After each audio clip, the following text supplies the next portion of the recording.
So welcome everyone. Thank you for coming to today's seminar. Today we have Associate Professor Yanxu Liu from Beijing University. So I might just hand it over. And we'll hand it over to you whenever you're ready. Okay. Wait my time. Yeah. Okay. So thank you very much for the invitation of Jonathan Brooke. I'm Yanxu Liu from Beijing University. My research interest is ecosystem service and landscape ecology. I should speak a little slower because it's a challenge for me to speak in English. But I'm very pleased to have this great chance to speak in YouTube. Okay, my title is the title of the speech is global assessment of nature's contribution to people. But maybe not everybody know what it means. So maybe first I will it doesn't work. So it does work. No, so maybe it exists, and I will. Okay. Okay, in Taiwan, yeah. So everyone know ecosystem service. I should introduce as a background. I should say what is ecosystem service. In short, is the benefits that human obtain from ecosystem service, ecosystems. So the classic framework is this figure, how to link ecosystem service with human well-being. So ecosystem service has been a very hot topic in the past 2 decades. After the Millennium Ecosystem Assessment. Just like British Ecological Society and Ecological Society of America also they give the top importance of ecosystem service in their research field. And Professor Fu and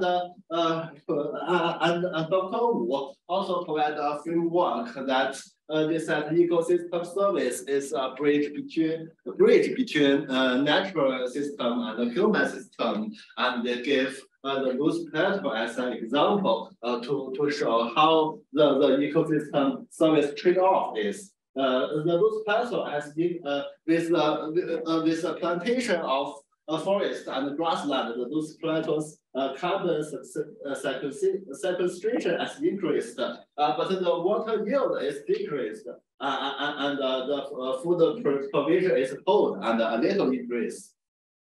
So it benefits the human system, but the trade-off still exists. So the new framework from ecosystem service is the IP-based framework.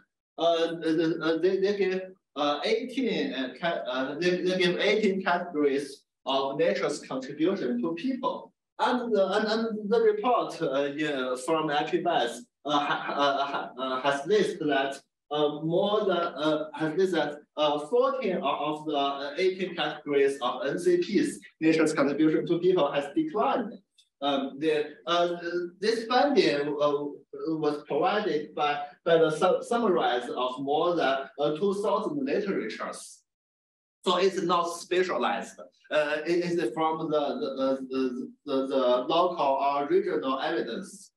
And Diaz has provided insights on policy forum. Maybe Brooke will provide another.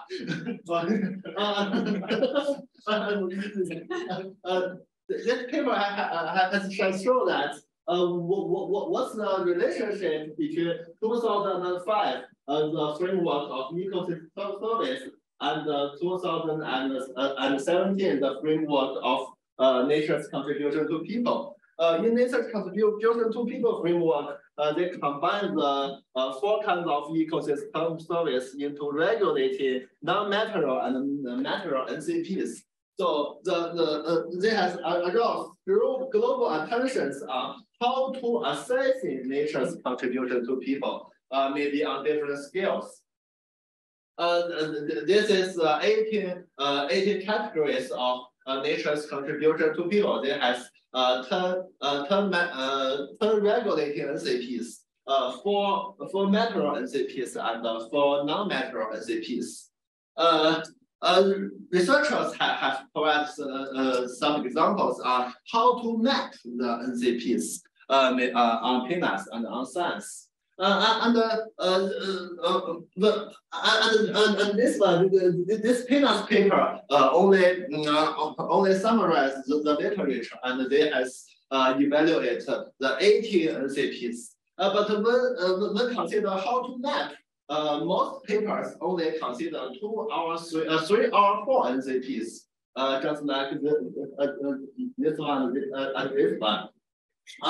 So we can find that the prior studies often consider more NCPs with non-spatial, and when consider it spatially, it is only a few kinds of NCPs. But when we only consider a few kinds of NCPs, we can't find the trade-off and the synergy relationships. So this is a question that how to map more NCPs. Kramer has provided a framework on how to evaluate the NCPs and has been said by many papers. They separate the NCPs with 2 categories. The one is nature's contribution. The other is people's needs. So they define nature's contribution to people different from ecosystem service. Maybe ecosystem service is only nature's contribution, and NCPs will consider what people's needs is. So they use this framework and publish a science paper on 2019, and then they submit a paper on mapping the planet's critical nature assets based on NCPs. They have 14 NCPs. Maybe the submission time is similar to me. So when I submit that paper, I only read this paper and not this one. When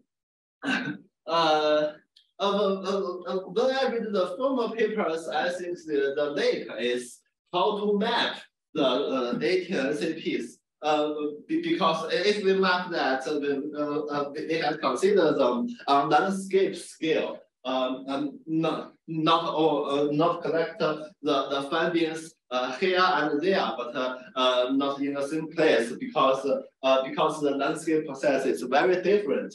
So we want to get a global map. When getting a global map, we have some obstacles because such as the non-material NCPs is very difficult to specialize. Also, how to scaling up and scaling down is difficult, and some of the data cannot be get from remote sensing. But I think we will have a try to concise the evaluation process. Maybe it will sacrifice on ecological, on how to modeling the ecological process, but we will get the spatial pattern of NCPs. So we use the boundary of hydroxide. It is a basis boundary, and we evaluate two times of NCPs, 1992 and 2018. So we can get the changes of them. Many of the mapping on NCPs, they have not evaluated the changes. So they can't. So they cannot show where decrease and where increase. So they cannot get the pattern of the trade-off.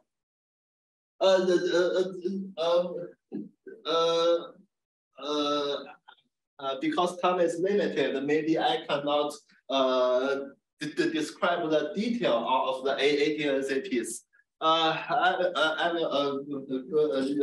You can read the red ones. On the first ZP, the habitat, we consider the distribution of mammal richness, bird richness, and amphibia richness. This is a nature's contribution. We don't have people's need, but biodiversity is needed by all the people globally. And in crop pollination, the nature's contribution is a natural landscape outside the cropland boundaries, and the people's needs is the production of cross-pollinated crops. Maybe there are more than 20 kinds of crops we get from the data. In air quality regulations, nature's contribution is average LA, and this data is also adopted by the IPBES report. And the people's needs is the proportion of built-up land, because in city we have more requirements on the air quality regulation. The climate regulation is needed globally, so we only consider the nation's contribution, and we use the average GPP. In oceans acidification regulation, we do not want to get a redundant map. So although the terrestrial ecosystem also can help to regulate the ocean acidification, but we only consider the mangrove area.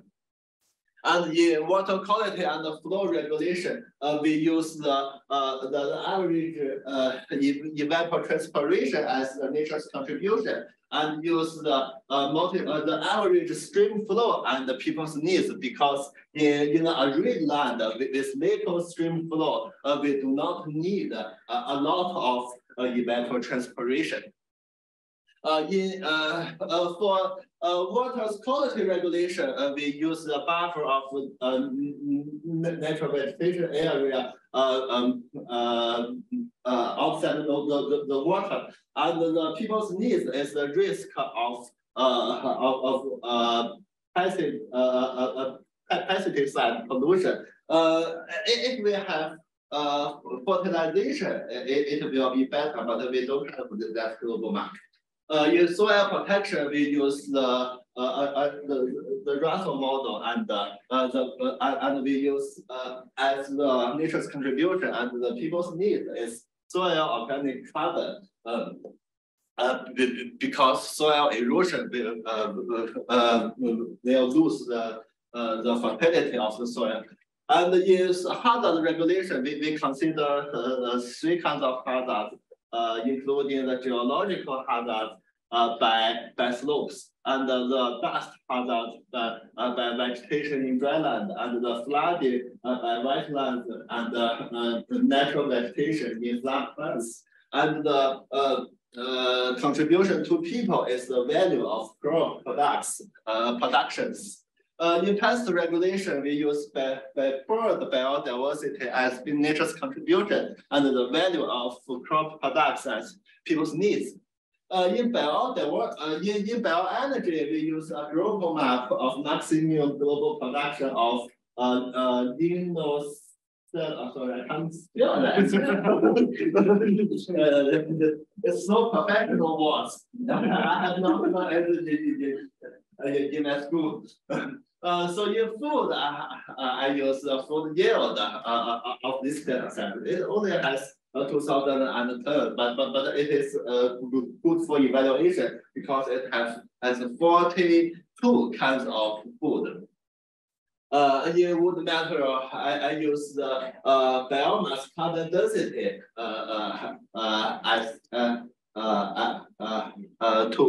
to substitute for the production of material. In medicine, it's very hard, so we have so we don't have a global map of medicine. We use the diversity of ecosystems and people's needs. We only consider rural population because in cities people can go to hospital. In learning and inspiration, we use the channel's diversity of landscape, because if the landscape are diverse, they can do different things, and people's needs we consider lifetime net. And in experience, we use the proportion of natural landscapes as nature's contributions, and people's need, and also what natural heritage density is nature's contributions, and people's needs is the road density, because they cannot access their they has not contribute to people. The identity we use landscape change as nature's contribution, and the people's needs is the population at the changed place. In options, it's a very difficult evaluation because it's considered a future. So we use the diversity of the indicators. Maybe the NCPs is more diverse. It can support more for the future. So we can get the result because we have 80 NCPs. We can get the correlation of them in both in 1992 and 2018, and also we can get the change of the relationship. So we found that there is a trade-off between the material and regulating NCPs. It shows in brown. And mostly we found that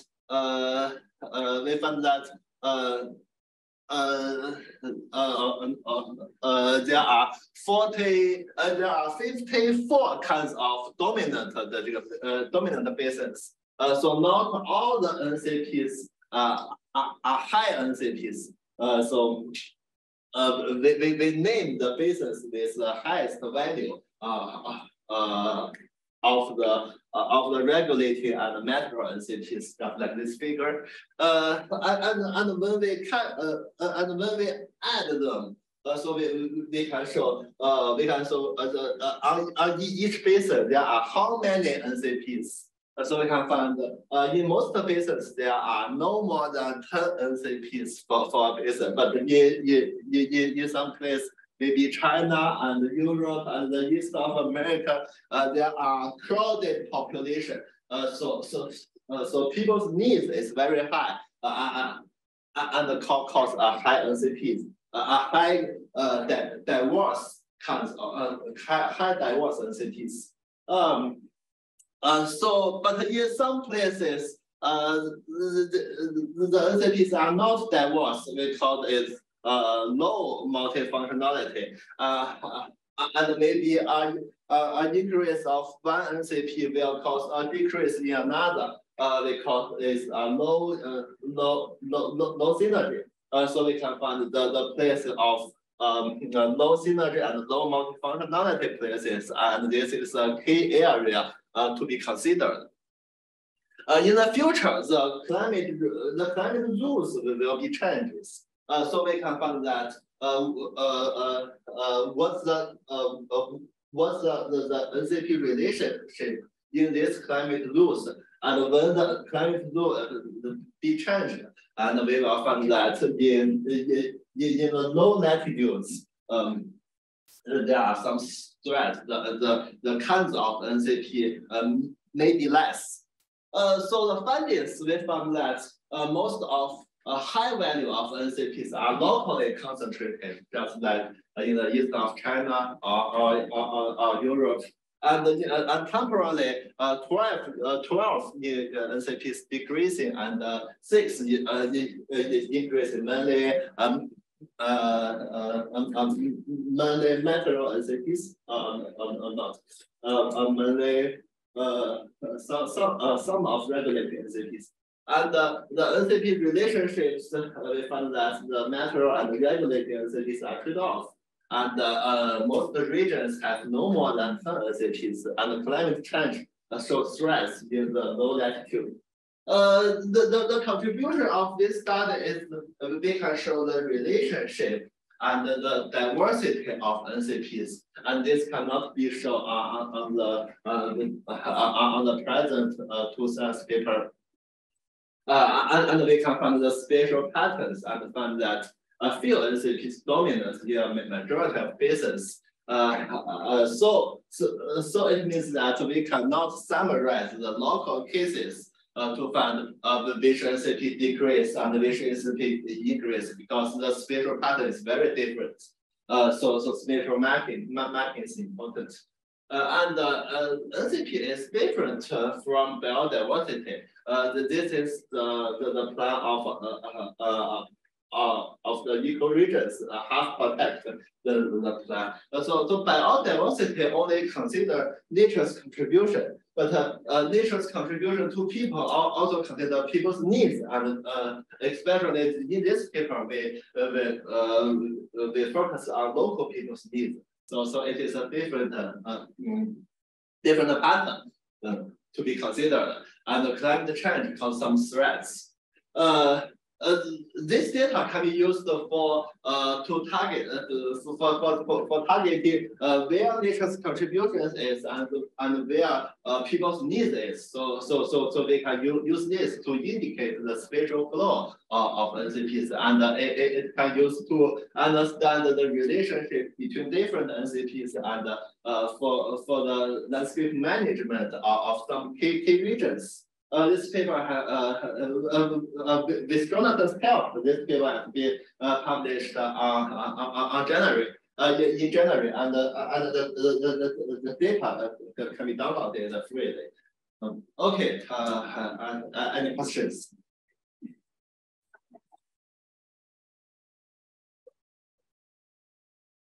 Any questions from here? Hello. So thanks for the presentation.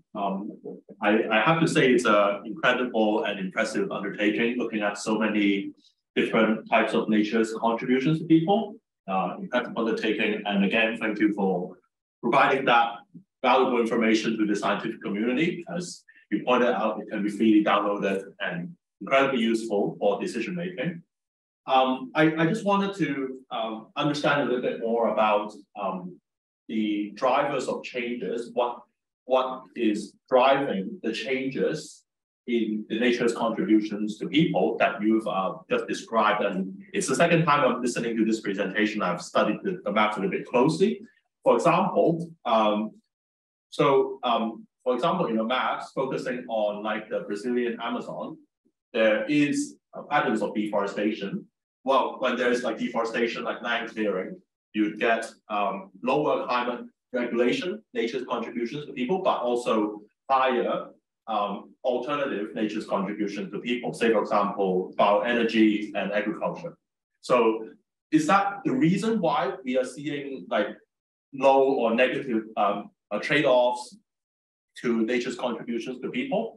Because there is a huge competition for land use, and therefore, well, when you're trying to provide for one nature's contribution to people, you are trading off in another area. So what are the drivers of changes to nature's contributions to people? Yeah. That question I maybe answer with two sides. On one side, in this assessment, the driver is landscape change, because the nature's contribution, the global map, most of the global map is static. We cannot have the global map in 1990s. So it's a static map. The nature's contribution cannot be the so nature's contribution is static. We only change the landscape map as 2000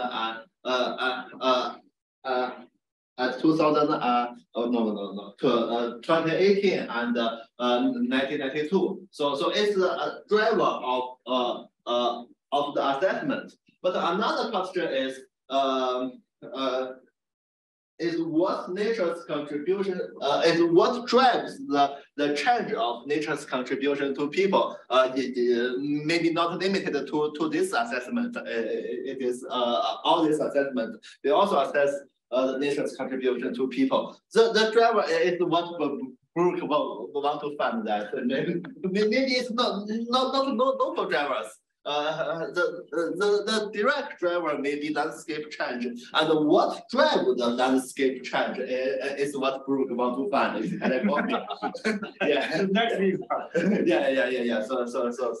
So maybe after this workshop, we can separate the direct drivers and the indirect drivers, and maybe urbanization and economic booming. All of this is indirect drivers, and they drive the landscape change. And when landscape change, the NCP will be changed. So later on.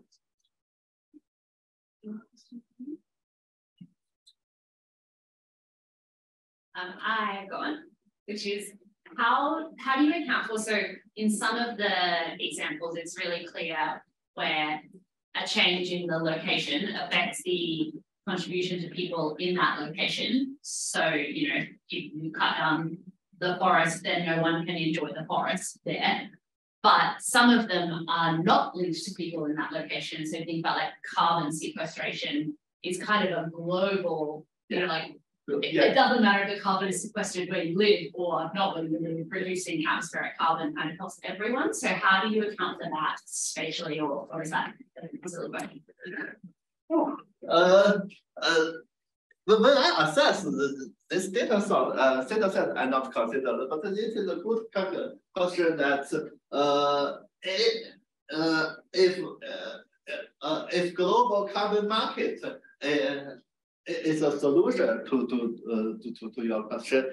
So I don't know your idea.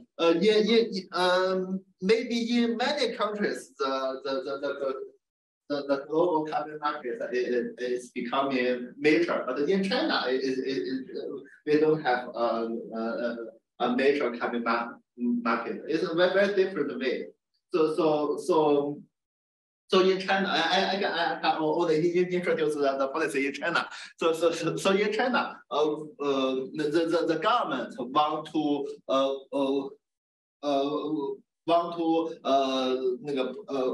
provide ecological conservation and ecological restoration policies, and they want to solve all they want to increase all the ecosystem services. And the market is not booming. So the government pay the money directly to the local government or to the farmers, and they only they assess the result of how many ecosystem services has been get. Not merely focus on carbon sequestration. So it's a very different policy. Yeah. Yeah. Okay, Drew. Thanks for a great talk. I have a question about the non-material nature's contributions to people. So you largely use sort of biophysical indicators for for those non-material benefits, but the benefits people get from nature through inspiration, experiences, identities, those types of things, will also depend on sort of the diverse values and social norms in different communities, which is incredibly diverse across the world. So how would you, have you thought about how you might start to capture that? Or can you, or how wrong could your sort of biophysical measures be? Because they don't capture these diversity of values. And So you mean how to evaluate the non-material NCP? Yeah, how to evaluate them in a better way, because it's going to depend critically on social norms, values of communities, those types of things that you don't capture. That's a very good question, and the reviewer also asked me this question. Because it may be we cannot form a quantitative framework to evaluate the non-material NCPs, because it is dependent on the local people's psyche. many different people think very different. So in this assessment, they only use the global pattern of the non-natural NCPs. The reviewers, so some reviewers have seen that it can be improved. But it depends on the data. So as the data source, the data is limited. We can only get some data can be globally spatialized. That's like the natural heritage density and just like the road density. And maybe also that's that maybe in local studies or national studies, we can have a better assessment on the non-natural entities. I also know that it may be impossible to quantitatively assess non-natural NCPs. So in the in the name of the business, I only use the regulating and the natural NCPs because it has a large uncertainty on non-natural NCPs because it is more suited for local studies. Yeah. Yeah. I was going to ask, do you have any plans to advance what you've done to take next steps, considering all of the other new papers that have come out? Have you thought about what to do next for your paper? Okay. I have done two works. I have done one work and plan to done another one. The one work I have done is using this data set. I have correlated it with some indicator of human well-being and find the network between nature's contribution to people and human well-being to get the relationship of them. This is one work. And another work I want to know is recalculate the nature's contribution to people and only consider the landscape restoration place. And I want to know what's the effect of landscape restoration on nature's contribution to people. Maybe many previous work have evaluated the temperature and the carbon fixation or some other ecosystem services, but they are not the people's needs.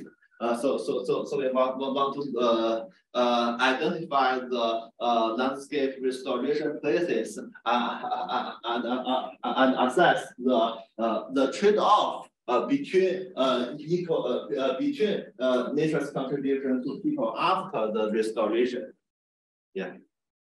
So it will be another data set, not this one. Yeah, this also is a fast assessment. Yeah. In the next one, we want to use more models. Yeah. So I have a question. So like about the diversity and the functions. So like I saw the map, global mapping. Basically, global, you have a slight decrease, but some regions like human dominance, like China and Europe, we saw the functions increasing. So it means that, like for all the functions, you have human, changed. Yeah. We have less lower diversity, right? Yeah. So it means that can we say conclude in the future, like you want to maximize nature's contribution to people, we should decrease the diversity of functions. Can we say that? Yeah, that's a very good question. In this paper, I didn't show the framework. They have separated the nature's contributions to people to potential nature's contributions to people and the actual nature's contribution to people. Maybe in the urbanization places, the actual nature's contribution to people is high, but the potential, the capacity will be very low. So the diversity will be lower. So the detailed thinking about this question, maybe in future assessment, we will separate the potential capacity and the actual outcomes people from nature. So the diversity is a good indicator for this assessment. Yeah, thank you. No questions online, but some thanks and compliments on a very interesting talk. Okay. Are there any? All right. All right. All right. Thanks once again for a great talk. Okay.